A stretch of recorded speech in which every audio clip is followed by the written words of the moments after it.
नमस्कार दोस्तों, स्वागत है आपका द न्यूज लॉन्चर के इस यूट्यूब मंच पर। दोस्तों, अमित शाह ने पता नहीं क्या सोच करके अम्बेडकर साहब के ऊपर इस तरह का बयान दे दिया कि उसके बाद वावेला मचा हुआ है। सियासत में क्या बोलना है से ज्यादा जरूरी क्या नहीं बोलना है, इसकी जानकारी रखना होता है और अमित शाह इसमें पारंगत माने जाते हैं। लेकिन इतनी बड़ी गलती उनसे हो गई, जिस गलती के बाद अब जिसे देखिए वही अमित शाह पर बयान दे रहा है। हर पार्टी के नेता, विपक्ष के नेताओं को ऐसा लग रहा है कि जैसे किसी वनडे क्रिकेट मैच में एक बॉलर को सारे बैट्समैन टारगेट कर लेते हैं, फिर उसकी गेंद पे चौके छक्के, पता चले 10 ओवर में 100 रन बना दिए लोगों ने। वही पांचवें बॉलर वाली स्थिति हो गई है अमित शाह की। ताजा मामला उद्धव ठाकरे का है। उद्धव ठाकरे ने भी एक न्यूज एजेंसी से बातचीत की और उसके बाद जो बातें उन्होंने कहनी थी वो सारी बातें कह दी। प्रधानमंत्री नरेंद्र मोदी और संघ को भी नहीं छोड़ा और साफ साफ पूछ लिया कि क्या नरेंद्र मोदी अमित शाह पर कोई एक्शन लेंगे। जिस लहजे में अमित शाह ने बात की, बकौल उद्धव ठाकरे जिस लहजे में उन्होंने बात की, वो लहजा उनके हिसाब से बेहद घटिया किस्म का है। लेकिन सवाल यह उठता है कि उद्धव ठाकरे ने अमित शाह पर बयान देने के लिए नीतीश कुमार, चंद्रबाबू नायडू, नरेंद्र मोदी, संघ, अजीत पवार सबको निशाने पर क्यों ले लिया? एकनाथ शिंदे को नहीं लिया, उनका नाम नहीं लिया, लेकिन बाकी सबको ले लिया। यह अपने आप में चौंकाने वाला है। सीधा सवाल उन्होंने किया कि चंद्रबाबू नायडू और नीतीश कुमार अब इस मुद्दे पर क्या सोच रहे हैं? क्या उनके राज्य में दलितों की भावनाएं नहीं है? क्या संघ के लोगों की इस बयान पर सहमति है? क्या नरेंद्र मोदी इस पर कोई एक्शन लेंगे या एक्शन नहीं लेंगे तो क्या उनकी भी इसमें सहमति है? क्या उनकी सहमति से दिया गया बयान है? ये उद्धव ठाकरे के बोल। और उद्धव ठाकरे जब ऐसे बोल रहे हैं तो साफ है कि महाराष्ट्र की राजनीति में जिस प्रकार से जनमत आया या जनमत को लाया गया, ये परिस्थितियां और संशय लोगों के दिलो दिमाग में चल रहा है।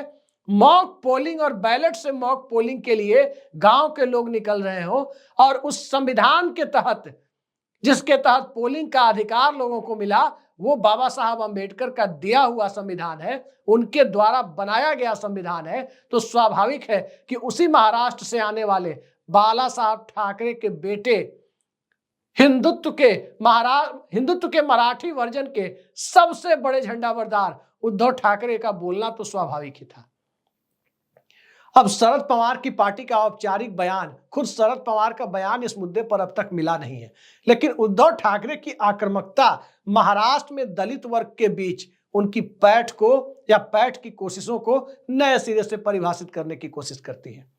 अब तक जो राजनीति रही है शिवसेना की, उस राजनीति में हिंदुत्व एक अलग किस्म का रहा है। एक ऐसा हिंदुत्व जिसमें दूसरे धर्म के लोगों को भी दुश्मन नहीं मानने की परंपरा थी। लेकिन इसके उलट भारतीय जनता पार्टी के नेताओं के बयानों को आप देख लें।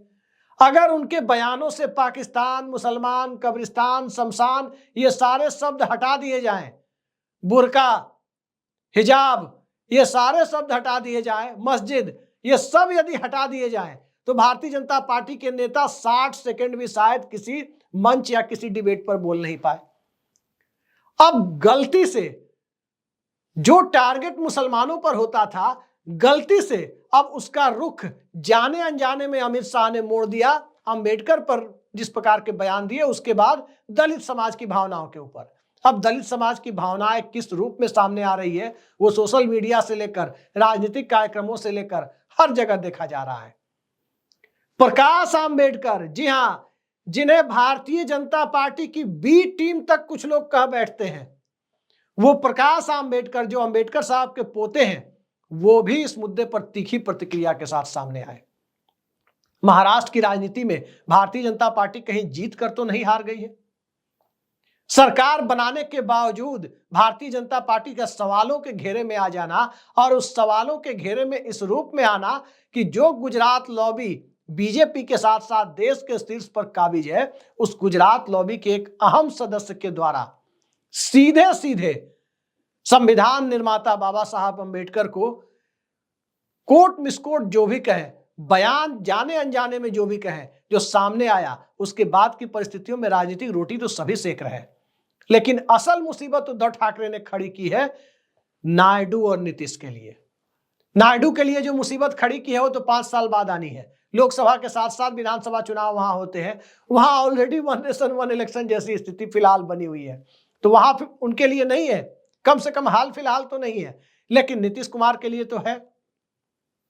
नीतीश कुमार के साथ साथ अरविंद केजरीवाल को देखें, उनकी पार्टी भी आज पार्लियामेंट के कैंपस में नारे लगाने में सबसे आगे थी, माफी मांगो, इस्तीफा दो, ये सब करने में कांग्रेस के लोगों के साथ आम आदमी पार्टी के लोग भी थे, क्योंकि दिल्ली में दलित एक बहुत बड़ा वोटर है।